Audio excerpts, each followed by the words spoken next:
안녕하세요. 언제나 열정적인 하피수학학원입니다. 이번엔 얼마 전에 실시한 충영고등학교 1학년 2학기 중간고사 문제를 분석해 보도록 하겠습니다. 이번 충영고등학교는 객관식 15문항, 서술형 3문항이 출제가 되었고요. 배점은 80점과 20점으로 출제가 되었습니다. 지난 3년간 기출문제 난이도를 한번 비교해 보도록 하겠습니다. 이번 22년 시험은 상문제가 하나, 중문제가 10문제, 하문제가 7문제가 출제가 되었고요. 작년 21년은 중문제 9개, 하문제 10개.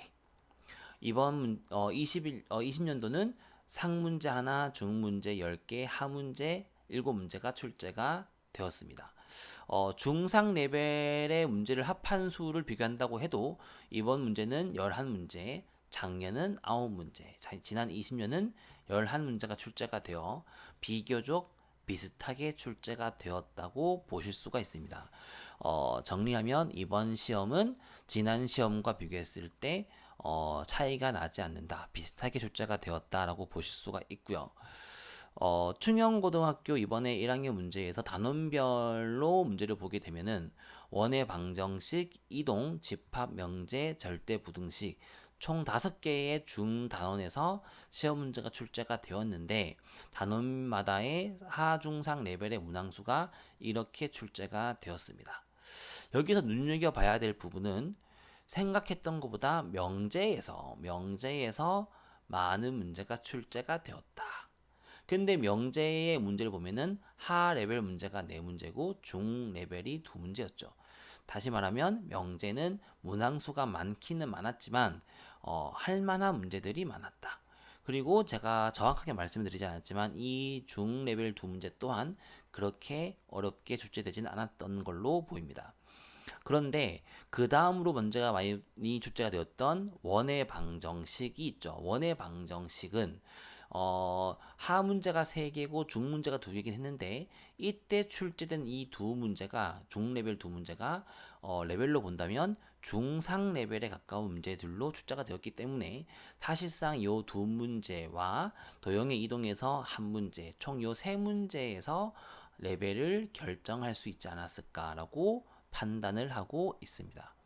좀 더 자세하게 레벨을 결정 지을 수 있었던 킬러 문제를 한번 보게 되면은 논술형 3번 문제입니다. 논술형 3번. 제가 앞에 레벨에서 상 레벨이라고 말했던 도형의 이동의 상 레벨 문제가 바로 이 논술형 3번 문제였는데 이 문제는 루트 3이라는 숫자가 의미하는 바를 캐치를 할 수 있으셔야 됩니다. 자, 문제를 제가 간단하게 말을 하면 좌표에서 0,0이라는 점과 루트 3,1이라는 점을 찍어서 이 두 점을 한 변으로 하는 정삼각형을 만들어 보세요 라는 문제였습니다. 근데 여기에서 루트 3이라는 숫자를 주는 이유는 특수각이 30도입니다 라는 말을 하기 위함입니다.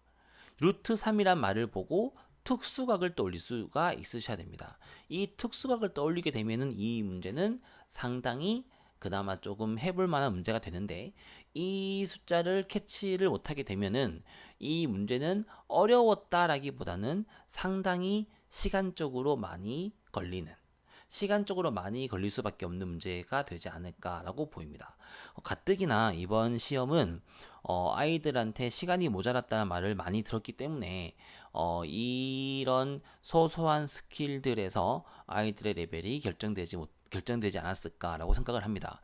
좀 더 자세하게 전반적인 총평을 하게 되면은 충영고 시험치고는 어려웠다. 자, 제가 앞서 레벨로 말씀드릴 때 지난번과는 문항수로 봤을 때는 비슷했다라고 말씀을 드렸지만 중 레벨이 지난번보다는 조금 더 어려워졌던 걸로 보입니다. 그렇기 때문에 충영고 레벨에 맞게끔 공부를 했던 친구들 충영고등학교는 그렇게까지 어렵지 않을 거야 라는 그런 마음으로 공부를 했던 친구들이라 한다면 이번 시험은 상당히 어려웠을 거예요. 그런 친구들은 이번 시험에서 생각보다 낮은 점수를 받았을 거고요.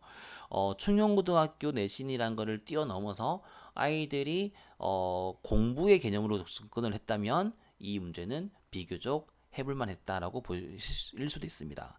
그래서 충영고등학교가 1학기 내신이 1학기 중간고사와 기말고사가 비교적 쉬웠기 때문에 이 정도가 출제되지 않을까라고 공부했었다면 어려웠을 거고요. 그렇기 때문에 당연하게도 상위권과 나머지 중위권의 격차가 커졌을 것으로 보입니다. 그렇기 때문에 자 1등급과 2등급 것은 비교적 높지 않을까라고 예상을 하고 있고요. 변별력이 있는 시험이었다라고 보고 있습니다. 제가 정리를 조금 더 말씀을 드리게 되면 이번 시험에서 가장 메인은 도형의 방정식이었어요. 자, 도형의 방정식이라는 단원에서 이번 시험의 메인이었는데 도형의 방정식을 아이들이 방정식이잖아 라고 판단을 해서 얘를 식으로 문제를 풀려고 접근을 합니다. 그러면 문제가 어려워져요. 도형의 방정식은 방정식이긴 하지만 이 도형이 우선입니다. 도형적인 성질을 가지고 와서 문제를 풀어야지만 문제가 쉬워지는데 제가 저희 학원의 충영고등학교 아이들 시험지를 제가 일일이 다 확인을 하고 있는데 문제마다 그림을 그려가면서 문제를 풀어낸 친구들과 그림을 정확하지 않거나 문제에서 원하지 않는 그림을 그려가면서 문제를 푼 친구들은 차이가 많이 날 수밖에 없었어요. 그렇기 때문에 도형적으로 접근을 하는 습관이 상당히 중요했다라고 보실 수가 있습니다. 예상되는 점수를 한번 보게 되면 예상되는 1등급 컷이 한 90점 초반대가 될 것 같고요. 예상되는 2등급 컷은 80점 중반대가 될 것으로 보입니다. 다가오는 이번 기말고사는 어떻게 대비를 해야 되는지를 말씀을 드리도록 하겠습니다. 기말고사는 시험 범위가 함수와 경우의 수로 이루어져 있는데 함수 단원은 일단 첫 번째로 합성함수와 역함수라고 하는 함수의 기본적인 정의를 이용한 함수 본연의 심화 레벨의 문제가 출제될 걸로 보입니다. 함수가 존재할 조건이라든가 합성함수와 역함수의 관계라든가 그런 것들에 대한 문제가 많고요.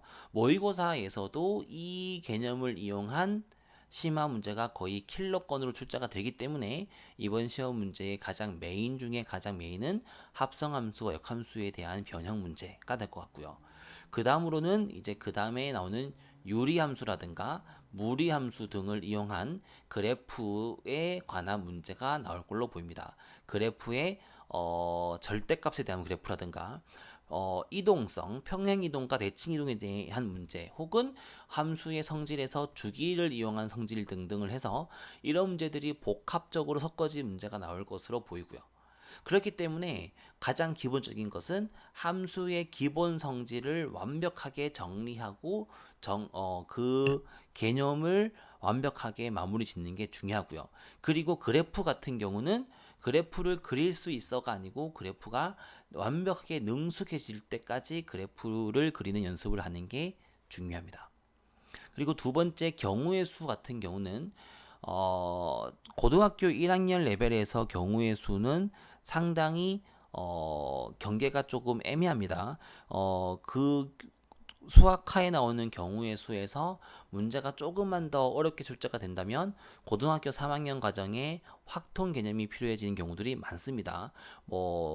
분할과 분배라든가 중복순열과 중복조합 등 그런 것들을 직접적으로 물어보진 않더라도 그것들을 응용해야 되는 문제들이 나올 수 있는 가능성이 크기 때문에 경우의 수를 할 때는 학교에서 수업을 할 때 선생님들께서 어느 정도 레벨까지 수업하시는지가 상당히 중요하고요. 그렇기 때문에 학원에서 충영고등학교 아이들한테 학교 선생님이 어느 정도 레벨까지 수업을 했는지를 반드시 제가 확인을 하고 거기에 맞춰서 내신 대비가 들어가거나 혹은 내신 대비 말고도 조금 깊은 공부를 하고자 하는 친구들이라고 한다면은 아까 말씀드렸던 확통 개념까지 잠깐 조금씩 간단한 확통 개념까지 가져와서 아이들이랑 공부를 해 주는 게 중요할 것 같습니다. 중간고사가 끝나고 기말고사는 항상 금방 다가오죠. 중간고사가 끝난 지 얼마 안 됐는데 눈 깜빡깜빡하면은 기말고사가 되기 때문에 아이들로 하게끔 긴장감을 많이 놓치지 않게끔 아이들과 얘기를 많이 하고 아이들이 공부한 만큼의 성과를 낼 수 있도록 저희 학원에서도 언제나 열심히 준비를 하도록 하겠습니다.